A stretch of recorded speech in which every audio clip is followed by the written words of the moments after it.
Una disculpa, me informaron que tuvimos algún tema con el video y entonces vamos a retomar porque algunos lo pudieron ver, algunos no lo pudieron ver. Entonces, el video era un video que ilustra lo que es la resiliencia, ¿no? Esta parte de que después de la adversidad podemos resurgir. Hay un borreguito que está feliz, que está con sus lana y de pronto vienen y lo trasquilan todo y se aparece está triste, se burlan de él, siente que no va a poder seguir adelante y viene una figura que lo regula, que lo calma y le muestra cómo el sol va a volver a salir, su pelo le va a volver a salir y tiene todas sus capacidades para florecer. Entonces, bueno, es un video que ilustra lo que es esta capacidad de resiliencia y comentaba yo que la resiliencia es una potencialidad humana que se desarrolla y cambia en el tiempo. Que claro que es afectada, influida o nutrida o no nutrida por los factores culturales o contextuales que incluyen de manera importante en la capacidad resiliente y se suman a los factores que biológicamente trae el ser humano como los genéticos y temperamentales. Pero que gracias a la plasticidad cerebral siempre podemos trabajar en desarrollar nuestras potencialidades. Sí, como profesionales de la salud tenemos que pensar en todas las personas con las que trabajamos, abrir este contexto mental, porque hay muchas personas que crecieron bajo la fase de o tengo algo o no lo tengo, o soy resiliente o no soy resiliente, o soy inteligente o no soy inteligente, como de los polos, o blanco o negro. Y el desarrollo humano no es así. El desarrollo humano es continuo y es un potencial y es esta capacidad siempre de poder crecer, de poder nutrir, de poder ir rellenando como si tuviéramos una caja de herramientas y lo podemos ir aumentando a nuestra caja de herramientas o podemos ir quitando las herramientas que no nos sirven. Pero si nosotros pensamos en estos términos de blanco y negro, generamos personas que se dan por vencidos fácilmente porque yo no puedo, yo no soy, y que se sienten rebasados ante las crisis. En cambio, con la mentalidad de crecimiento, con la mentalidad de potencialidad y de entender que somos plásticos toda la vida y que nada está escrito en piedra y sobre todo que siempre podemos construir nuevas habilidades en el marco de nuevas relaciones y nuevas formas de funcionar, desarrollamos esta potencialidad de la resiliencia y logramos que la gente pueda ser persistente, tener esperanza y seguir creciendo a pesar del trauma, a pesar de las experiencias adversas, a pesar de las crisis. ¿Y por qué es importantísimo que nosotros estemos listos para hacer esa figura que genere esta mentalidad? Boris Cyrulnik, que fue un teórico importantísimo, ya se había mencionado, de la resiliencia y ha hecho de los más grandes estudios, acunó un término que se llama tutores de resiliencia. Y definió al tutor de resiliencia como una persona, un acontecimiento, un encuentro con una obra de arte, una experiencia estética, una experiencia espiritual que provoca un renacer psicológico después de la adversidad. Y es importantísimo, sobre todo ahora que estamos atravesando esta crisis, que estemos buscando acercarnos y acercar a las personas a estos tutores de resiliencia. Porque nos puede pasar, ¿no? En esta montaña rusa de emociones que tenemos, por ejemplo, en esta crisis de la pandemia, que entramos en estados tristes y las cosas que nos pueden sacar de esos estados en los cuales nos sentimos desesperanzados, es estos que podemos llamarles, y así se les llama desde una teoría que se llama la teoría polivagal, destellos, que son los que nos llevan a una capacidad de crecimiento y de conexión y de estar en posibilidad de salir de esos estados. ¿Cómo reaccionamos ante las crisis o cómo podemos salir de ellas? Va a tener que ver con 3 componentes importantes. Componentes biológicos, componentes sociales o componentes psicológicos o espirituales. Digamos que los seres humanos estamos hechos de todos estos, de todas estas dimensiones todo el tiempo. No las podemos separar de unas de otras y hay puntos en los que se intersectan, ¿no? Los componentes biológicos, y yo les digo que es importantísimo autoobservar cómo estamos en esos ámbitos y cómo están las personas con las que trabajamos, es desde estar en lo más básico. Y lo más básico se refiere a cómo estamos alimentados, cómo estamos descansados, cómo estamos nutridos, cómo estamos hidratados, cómo está nuestra salud, porque de acuerdo a ello también reaccionamos y podemos tener fuerza para salir ante una crisis. ¿Cómo estamos a nivel social? Para los seres humanos es importantísimo conectarnos unos con otros, estar en relación. Las relaciones nos rescatan, las relaciones nos nutren, las relaciones nos generan salud. Por eso el desafío biológico de la pandemia, ¿no? Para preservar la salud fisiológica nos piden que nos separemos de las conexiones que normalmente nos dan seguridad y nos dan paz, y eso nos pone en un predicamento importante. Y los componentes psicológicos y espirituales. ¿Cómo estamos a nivel emocional? ¿Cómo podemos modular, transformar o interpretar e integrar nuestra vida emocional y nuestra vida espiritual? Todo esto es importantísimo tomar en cuenta para salir y navegar ante las crisis. Y ahora me voy a meter un poquito más a cómo integramos todo este nivel biológico, psicológico y social para defendernos y para poder navegar en estos tiempos difíciles. Los seres humanos, desde que nacemos, tenemos un sistema nervioso que está perfectamente diseñado para mantenernos vivos y para mantenernos a salvo. Y tiene una función que se llama, o le llamó así el doctor Stephen Porges, que es un neurocientífico que es el padre de la teoría polivagal. No voy a entrar mucho en los terminachos más profundos, pero la neurocepción es como radar que tenemos para estar todo el tiempo analizando y buscando señales de peligro o de seguridad. Todo el tiempo nuestro sistema está buscando si estamos a salvo o si estamos en peligro. ¿En dónde lo buscamos? Lo buscamos en nuestro cuerpo. Por eso les decía, tan importante cómo estamos biológicamente, cómo está el sujeto biológicamente. Si tenemos hambre, si tenemos sueños, si no estamos sanos, si sentimos una amenaza biológica, estamos alertas, estamos a lo mejor irritables o estamos imposibilitados para pararnos de la cama, nos sentimos mal, nos sentimos en alarma. Lo buscamos también en nuestras relaciones. Todo el tiempo estamos buscando referentes sociales, ¿no? Desde que somos niños y pasa una situación que nos estresa, volteábamos a ver a mamá o a papá para ver si la cosa está bien o si me tengo que preocupar. Si nos subimos a un avión y empieza la turbulencia, buscamos a la sobrecargo a ver qué cara tiene o cómo está de tensión o distensión para ver cómo nosotros nos vamos a sentir, si seguimos con la alarma activada o la podemos desactivar. Y buscamos estas señales de seguridad o peligro en el ambiente, ¿no? Hoy día nuestro ambiente nos tiene con el sistema encendido todo el tiempo. ¿Por qué? Porque hay una alerta. Hay un bicho ahí afuera que te puede dar y que puedes acabar en el hospital. Entonces estamos enfrentando, ¿no?, que cualquiera de estos estresores puede desatar una crisis. Y hoy se nos están presentando en los consultorios y se nos está presentando, además de una pandemia biológica por el virus del COVID-19, se nos está presentando una pandemia emocional, con mucha crisis de depresión, con mucha crisis de ansiedad, con muchas crisis de las relaciones interpersonales, matrimoniales, de familia, papás que no saben qué hacer con los desafíos de los hijos, hijos que están viendo a papás que están preocupados, que están ansiosos, que están con la alarma prendida de si van a conservar sus trabajos, si no van a conservar sus trabajos, si tienen si tienen seguridad económica o no tienen seguridad económica. Y eso es algo, ¿no?, que nuestro cuerpo, cuando empieza a detectar estas señales en alguno de los niveles, está diseñado para la acción.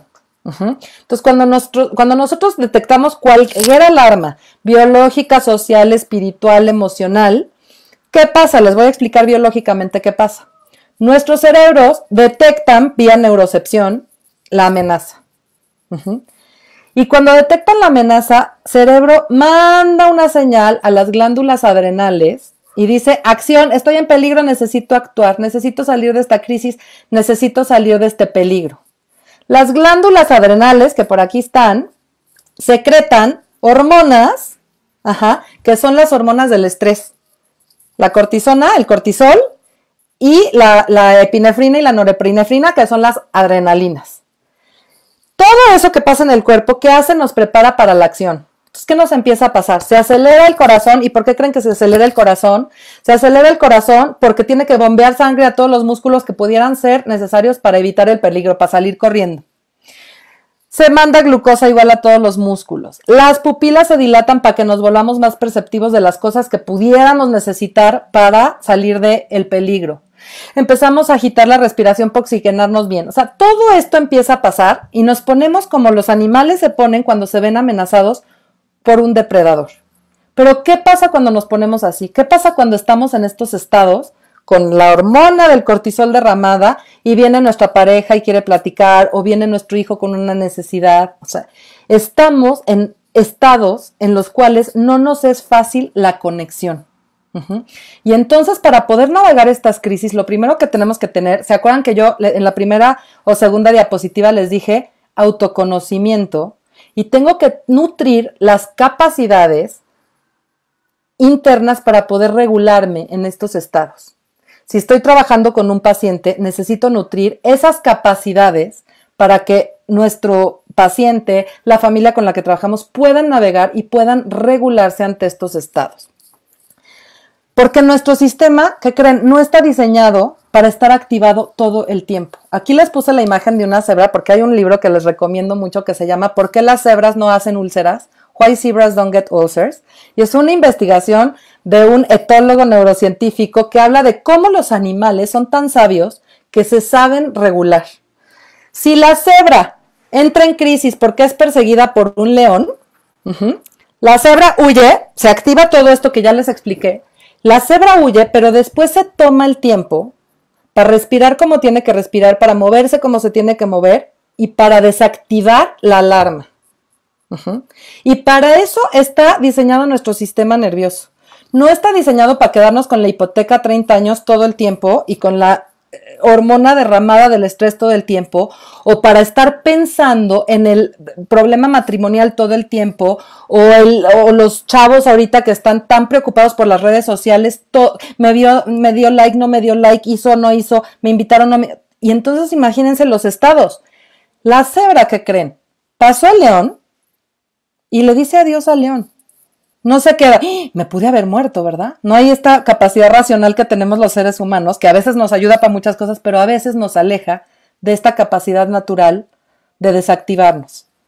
Ni está así, ni está de, y puede volver el león. Se va a volver a activar cuando vuelva a ver otro león. El resto del tiempo está en estados tranquilos. Ahorita lo que no podemos permitir ante ninguna crisis es estar con este sistema encendido todo el tiempo. ¿Por qué? Porque es tóxico. Y hoy en día estamos acostumbrados a vivir a prisa, a vivir con las hipotecas a 30 años, a querer más, y a no contactar con lo que realmente necesitamos. Y yo creo que una de las cosas más importantes que nos ha dado esta pandemia es voltear a ver hacia adentro lo que realmente es importante y lo que realmente necesitamos. Y eso es el crecimiento que yo espero que aprendamos todos de lo que nos está pasando.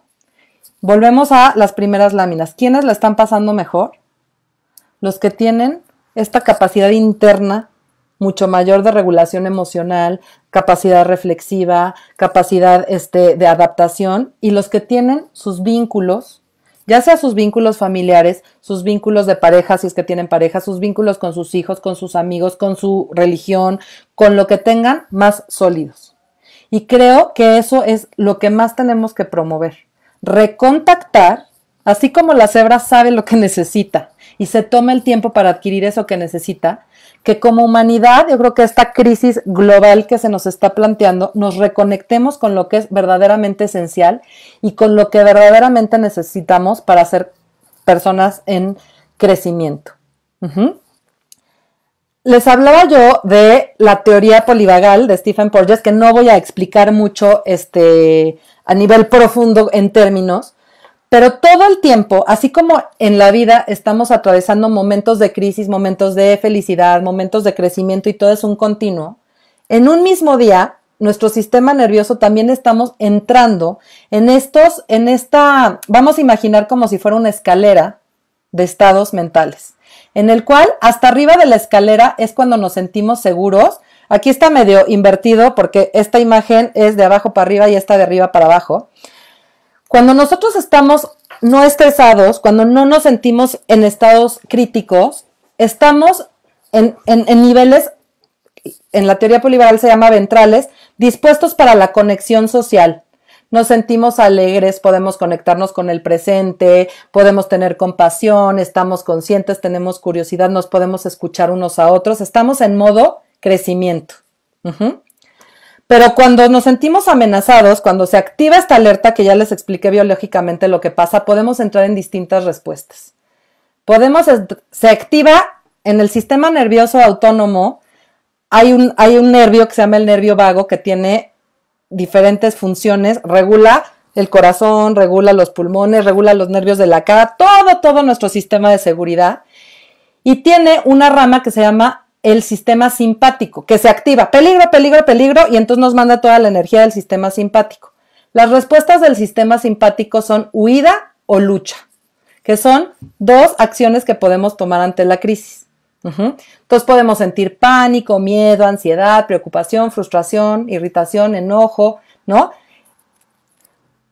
Ahí no podemos resolver ninguna crisis. Para poder resolver la crisis tenemos que encontrar formas de volver a esta capacidad ventral que nos puede volver a reconectar con la vida, ¿no? Y con la capacidad de resolver.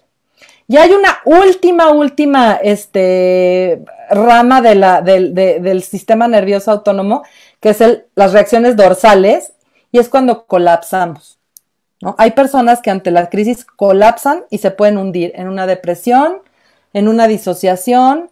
Es como si se apagara, como si lo viéramos en el mundo animal, los que se congelan, ¿no? Y no hay capacidad de reacción.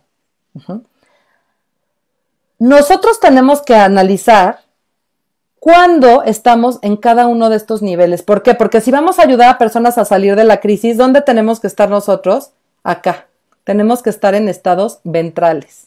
Entonces tenemos que conocer, como seres humanos, cuáles son los disparadores que nos llevan a las respuestas simpáticas, a estar irritables, a estar luchando o a estar huyendo de las cosas o estar no enfrentando con crecimiento las crisis. ¿Cuáles son las crisis o las situaciones que nos llevan a los estados más dorsales, a las depresiones o a los congelamientos o al no puedo funcionar ante el mundo? Y sobre todo, pensemos en el término resiliencia y en el término de tutores de resiliencia. Hay disparadores que nos llevan a los estados simpáticos, hay disparadores que nos llevan a los estados dorsales y hay destellos o cosas que nos llevan a los estados ventrales o de conexión o seguridad.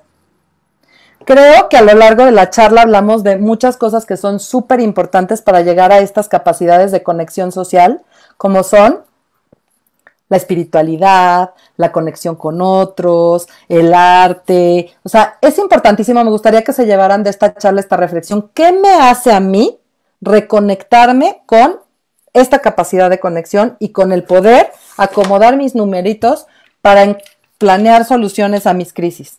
¿Qué es lo que a mí me lleva? Y volvamos a pensar biológicamente cómo tengo que estar. Estoy en una crisis, tengo que descansar, me tengo que alimentar, tengo que respirar, tengo que tratar de emular a esta cebra que les describí de qué necesito para poder salir de este estado de huida, de lucha o de pánico y congelamiento para poder reconectar y utilizar mi energía ventral para el crecimiento y para la reconexión con la vida. Estamos todo el tiempo subiendo y bajando de esta escalera. Pero tenemos que entender también que los seres humanos nos corregulamos. Voy a volver a mis ejemplos con los animales. Si está esta cebra con muchas cebras y llega un depredador y una cebra lo detecta y empieza a correr desaforada, todas las demás cebras van a empezar a correr atrás de ella desaforadas. Vean o no vean al depredador. Pero es un poquito como si yo voy en el avión y siento la turbulencia y veo que la sobrecargo se estresa, yo me voy a poner en modo o colapso o ataque huida como una loca.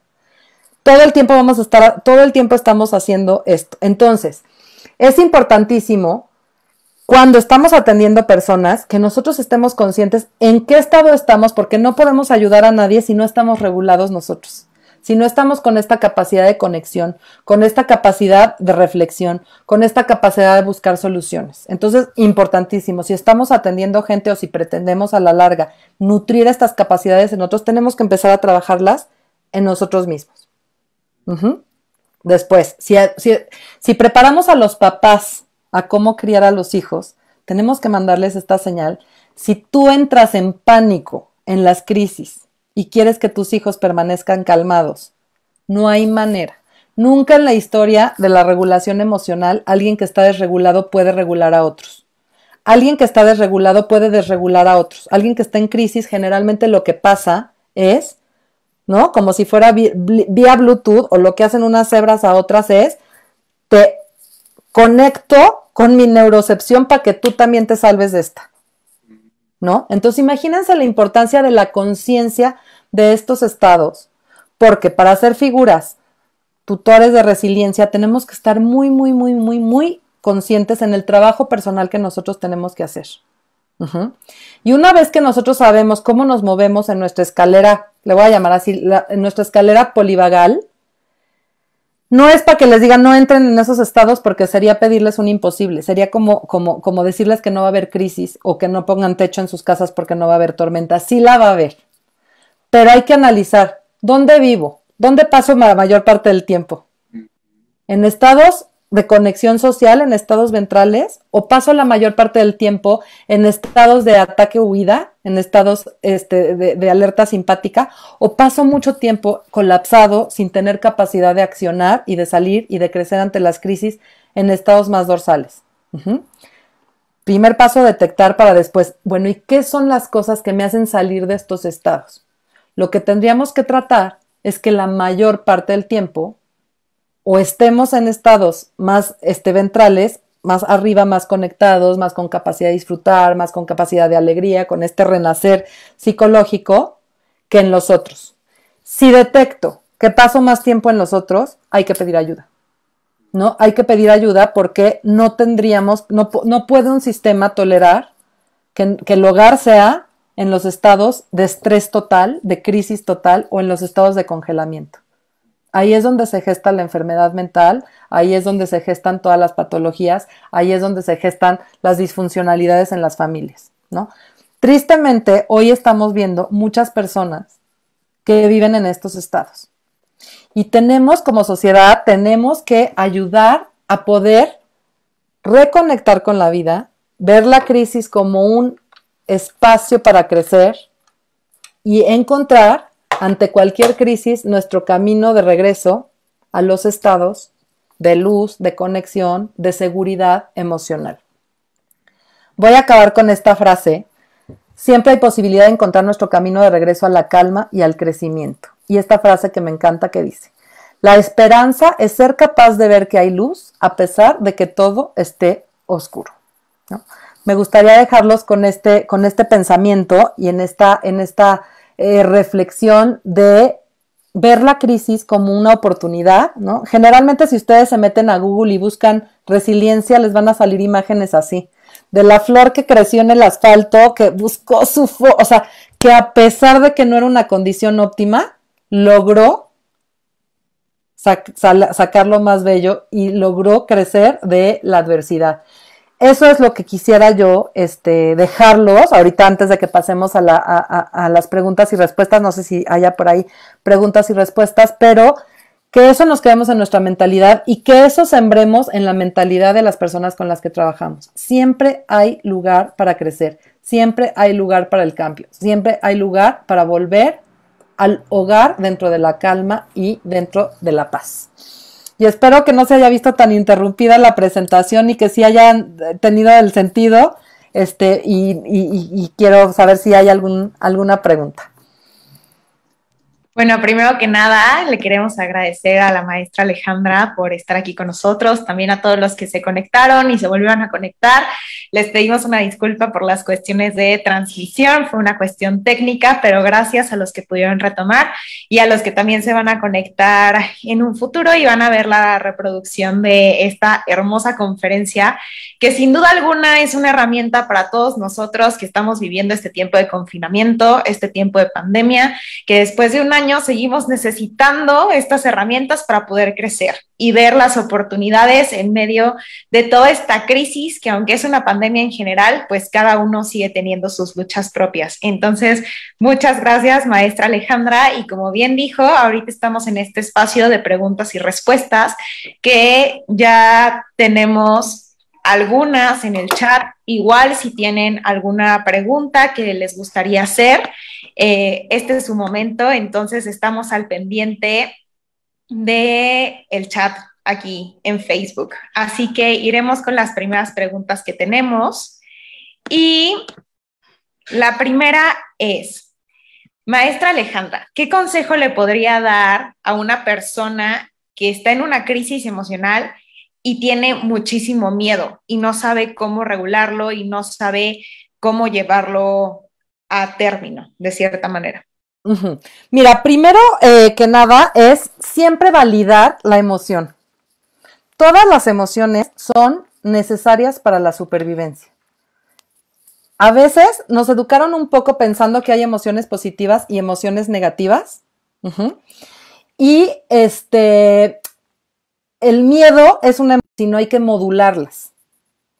Si hoy en día esa persona está paralizada por el miedo, está en un estado de miedo absoluto que no le permite moverse o que no le permite entrar en estados de crecimiento, lo que hay que trabajar con esa persona es justamente eso, modularla. Yo le asesoraría, si ya está en ayuda profesional, la ayuda profesional lo que tendría que hacer es brindarle esas sensaciones de seguridad. Porque lo que me están diciendo es que está su sistema de alerta activado y está sintiéndose en peligro y en amenaza.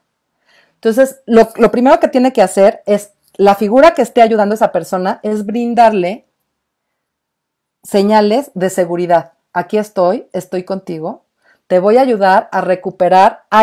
Primero la parte de la esperanza, hay luz, hay caminos para salir de esta crisis emocional que y te voy a acompañar a que llegues a estos estados donde el miedo no te gobierne. Pero primero hay que saber de dónde viene. Muchas veces cuando las personas tuvieron experiencias adversas en la infancia, situaciones traumáticas, digamos que el termostato de la detección de seguridad o amenaza está hiperreactivo y percibimos amenazas donde no las hay o hay miedos que no atentan en la actualidad, pero el sujeto las vive como si estuvieran frente al depredador. Entonces hay que ser muy, muy empáticos, recibir la emoción, permitir que el sujeto trabaje con el miedo, con las sensaciones que provoca el miedo. Las sensaciones se trabajan a nivel fisiológico, brindarle herramientas de qué hacer cuando siente estos, porque se pueden traducir en ataques de pánico, se pueden traducir en crisis de llanto, se pueden traducir, entonces, soluciones biológicas que lleven al cuerpo a sentirse seguro, al aquí y el ahora donde no estás amenazado, su existencia, a conectar con la emoción. Estoy contigo, se vale sentir lo que se siente. Y por último, buscar soluciones racionales. Y el sujeto, una vez que el cuerpo puede sentirse a salvo, estoy a salvo, que la emoción se puede sentir drenada y se puede sentir en conexión con alguien, ya puede entrar la razón a buscar soluciones para no sentirse avasallada por esta emoción todo el tiempo. Muchas gracias, maestra Alejandra. Tenemos otra pregunta en el chat que preguntan, ¿qué pasa a nivel de la memoria cuando no se puede desactivar la señal de alerta que está todo el tiempo? Bueno, a nivel de la memoria pasan muchísimas cosas y justamente es que estamos diseñados preciosamente para defendernos. Y entonces es que hay diferentes tipos de memoria. Hay la memoria procedural, la memoria anecdótica y la memoria del cuerpo. Entonces hay diferentes estados de la memoria. Y cuando hay experiencias traumáticas importantes, o sea, fíjense lo interesante que es esto y la importancia de las figuras de apego y de la conexión. una experiencia, una misma experiencia para un sujeto puede ser traumática y para otro sujeto puede no ser traumática. El trauma no es el hecho en sí, sino el efecto que tiene en el sistema nervioso del sujeto, en el cuerpo del sujeto. Uno de los más especialistas de trauma a nivel mundial se llama Bessel van der Kolk y tiene un libro que a mí me encanta, el título de su libro ya en sí me parece genial. Se llama en inglés The Body Keeps the Score. El cuerpo lleva la cuenta.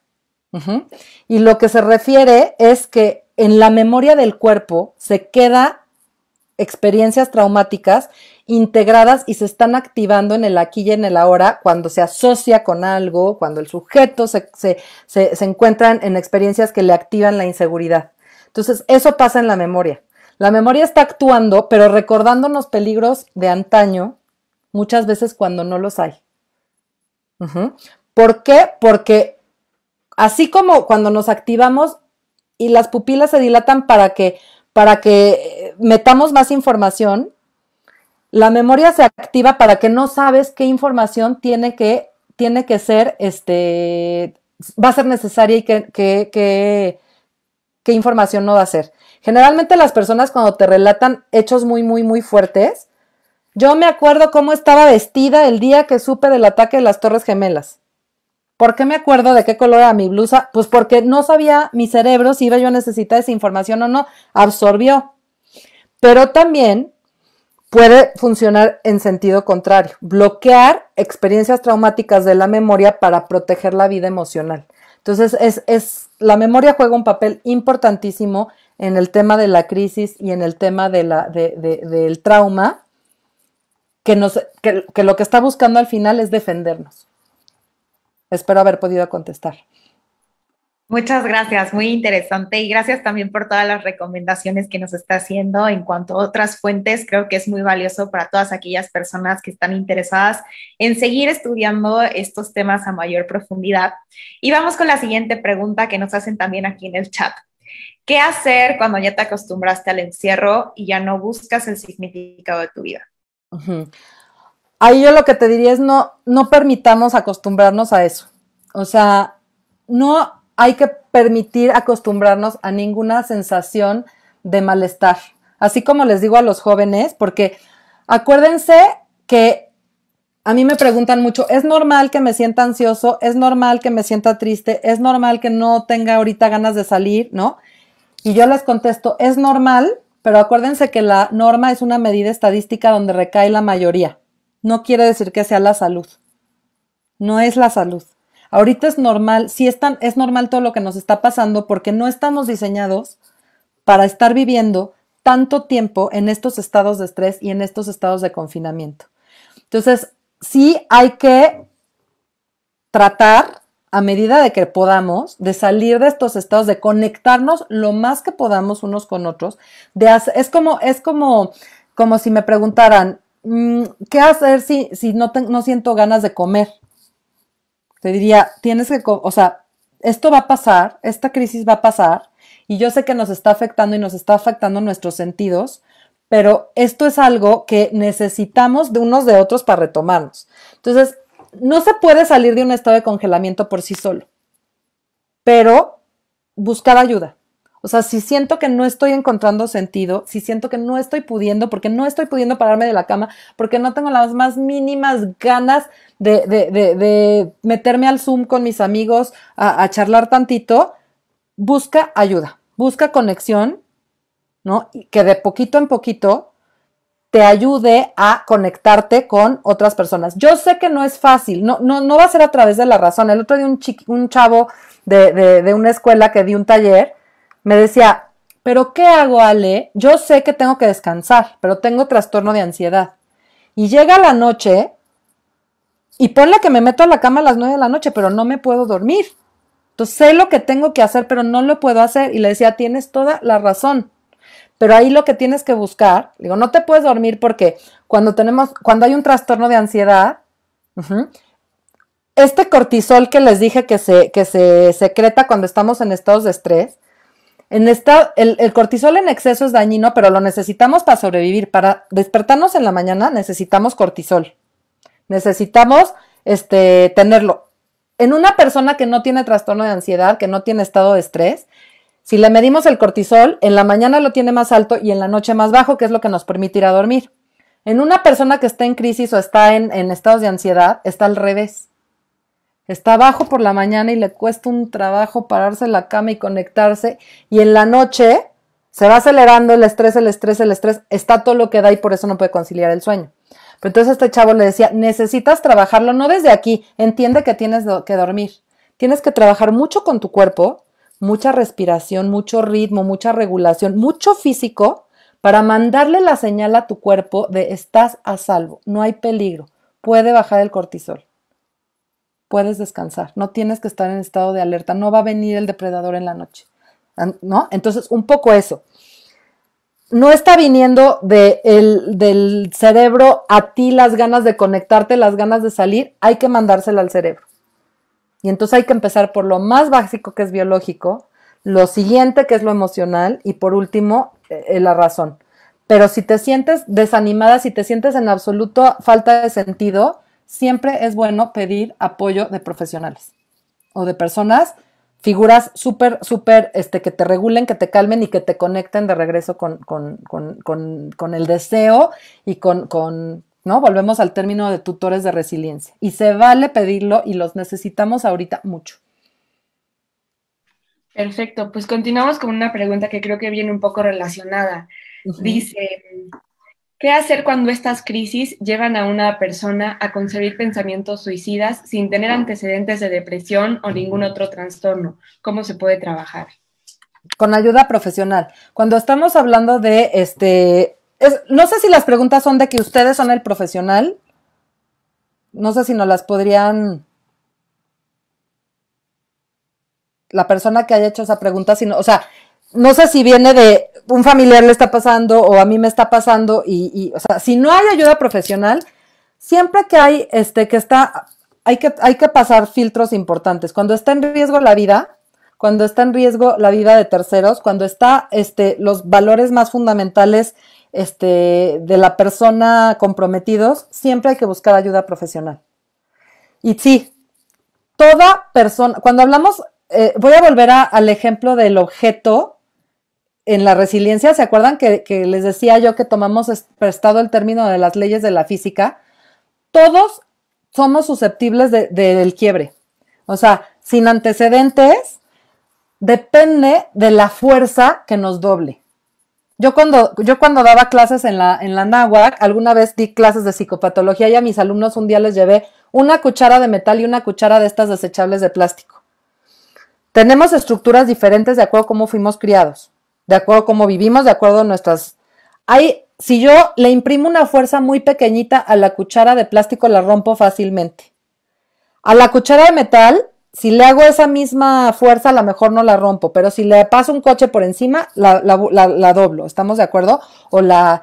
Así nos pasa también a los seres humanos. Entonces, podemos haber funcionado muy bien, pero estar atravesando una fuerza muy fuerte. Y esa fuerza muy fuerte nos puede llevar a tener ideación suicida o nos puede llevar a tener estados que nos espantan muchísimo.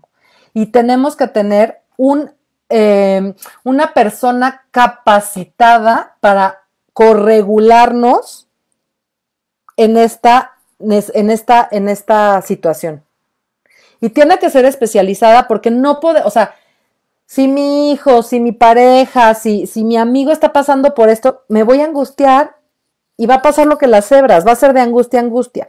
Una persona que puede contener y puede transmitir de regreso estas señales de seguridad y regresar como tutor de resiliencia a la capacidad de sentirse regulados.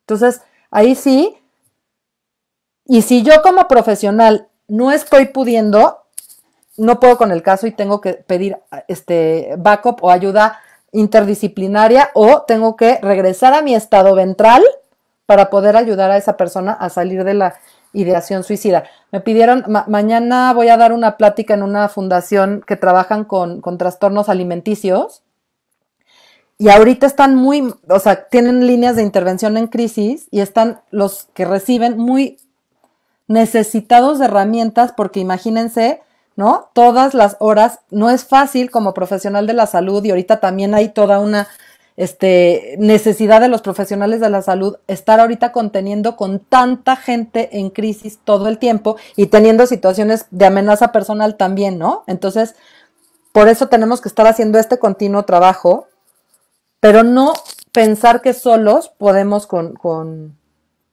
salir de estos estados.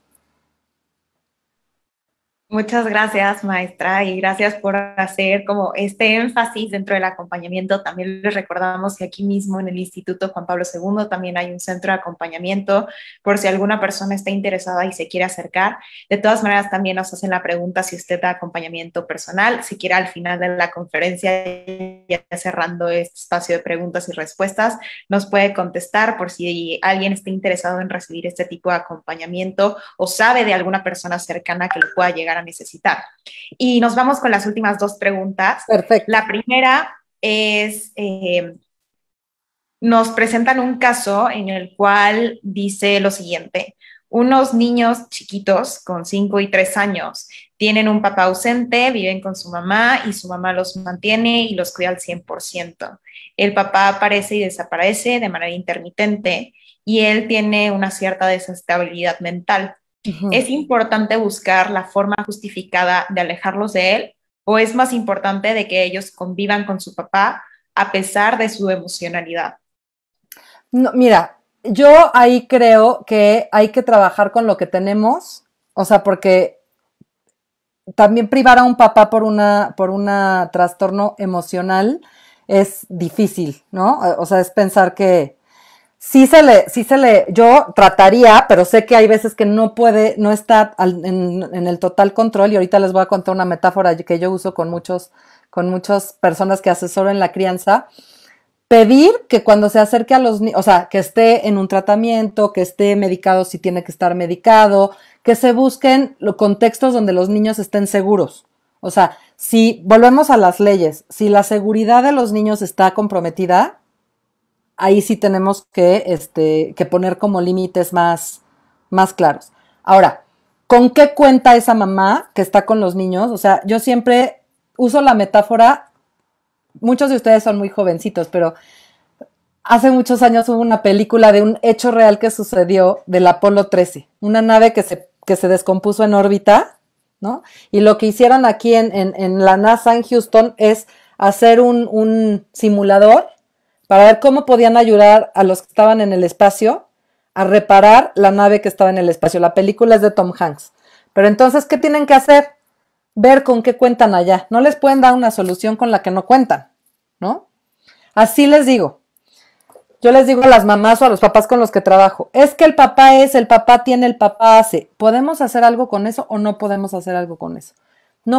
No te puedo decir, no, pues lo que tienes que hacer es que él reaccione diferente, porque probablemente no va a reaccionar diferente, pero lo que les digo es con qué cuentas tú. Y lo que tiene que hacer esa mamá es ser una figura de apego que brinde seguridad y que sea un puerto seguro para los hijos y un refugio seguro. Es un refugio seguro donde los niños se puedan sentir con libertad de hablar, de explorar, de sentir, de digerir la experiencia que viven con su papá, y también pedir lo que los niños, o sea, ir escuchando lo que los niños van necesitando a lo largo de la vida. Ser compasivos con el papá, porque la enfermedad mental es muy dura. O sea, lidiar con una enfermedad mental es algo muy duro, y tratar de que el papá pueda, yo sé que es muy difícil, que el papá pueda acceder a toda la ayuda que se pueda acceder para hacer la mejor versión que pueda hacer para sus hijos, y estar mucho en el filtro volvemos a lo mismo, de buscar, evidentemente, si el papá llega en un estado en el cual los niños peligran, pues ahí sí no, hay que evitar poner a los niños en esta situación de riesgo, ¿no? Ahora, muchas veces el estrés emocional, el acompañamiento que se les dé a estos niños, porque estos niños van a tener que lidiar con un papá que tiene una enfermedad mental. Y volvemos a la figura, es que ya no quiero hacer alusión al video porque no lo pudieron ver muchos, pero el otro día unos papás que asesoro en crianza estábamos hablando de que su hijo hablaba de un recuerdo traumático y el papá me decía, ha de haber sido la vez que estuvimos en Disneylandia y se subió a este juego y se asustó muchísimo. Y le dije, ¿qué pasó cuando se asustó muchísimo? No, hombre, su papá lo cargó y lo abrazó. Le dije, ese no es. Porque cuando contaron cuando se cuenta con ese apoyo, la experiencia no pasa a ser traumática. O sea, es muy difícil que cuando hay un adulto que contiene, la experiencia pase a ser traumática. Ven que les decía, hay hechos que para una persona pueden ser traumáticas y hechos a los que no. Boris Cyrulnik habla de esto en sus entrevistas. Una experiencia puede ser adversa sin llegar a ser traumática cuando el sujeto contó con figuras que lo apoyaron y que lo acompañaron y que le ayudaron a digerir esto que vivía, que le explicaron a su nivel esto que vivía y que se sabía que contaba con un adulto que lo respaldara. Entonces, mamá, te entiendo perfecto, es muy difícil lidiar con la enfermedad mental, pero el mejor consejo que te puedo dar es que tú te fortalezcas, te construyas y tengas todas las herramientas para ayudar a tus hijos a lidiar con esto que ellos viven por la condición emocional de su papá. Muchas gracias por la respuesta, maestra Alejandra. Y bueno, nuestro espacio de preguntas tiene que llegar a su fin, entonces concluimos con una última pregunta. Primero nos plantean un caso y después hacen una pregunta bastante interesante. Ajá. ¿Cómo usar la resiliencia si pediste tu trabajo y por la edad no te contratan? Se hace todos los esfuerzos y se anima uno personalmente y espiritualmente, pero no resulta nada. Y la pregunta es, ¿cómo no cansarse de ser resilientes? Uh-huh. No, nunca se te va a pedir que no te, o sea, todos nos cansamos. O sea, la resiliencia no es una vacuna que nos va a obtener la solución para todos los sorteos que nos puede plantear la vida. Pero la resiliencia sí, o sea, no podemos pensar que tú estés, entiendo, no quiero para nada minimizar el nivel de estrés que es no contar con un trabajo ahorita, ¿no? Pero no podemos pensar que tú nada más logres tener estados de bienestar ventral y de conexión cuando adquieras un trabajo. Tienes que pensar con lo que cuentas. Voy a volver al videíto. En el videíto el borreguito está de pronto empapado, sin su pelo, ¿no? Sintiendo que no puede. Si yo llego y le digo al borreguito, no te canses, me va a regresar una que no me va a gustar. ¿Por qué? Porque sí se vale cansarnos, sí se vale sentirnos tristes, sí. O sea, todas las emociones son válidas. La resiliencia no es no sentir tristeza o no sentir desesperanza de pronto. La resiliencia es pensar que vas a poder resurgir y que vas a poder reconectarte y vas a poder retomar con las herramientas que tienes, ¿no? Y no pensar que nunca vas a encontrar un trabajo. A lo mejor ahorita no, sí estamos viviendo tiempos difíciles en donde los recortes son masivos, entonces ahorita a lo mejor lo que tienes que construir, digo, no te digo que no busques trabajo, sí, búscalo, pero redes de apoyo. Hace falta una tribu. Para sobrevivir de esta pandemia tenemos que hacer tribu.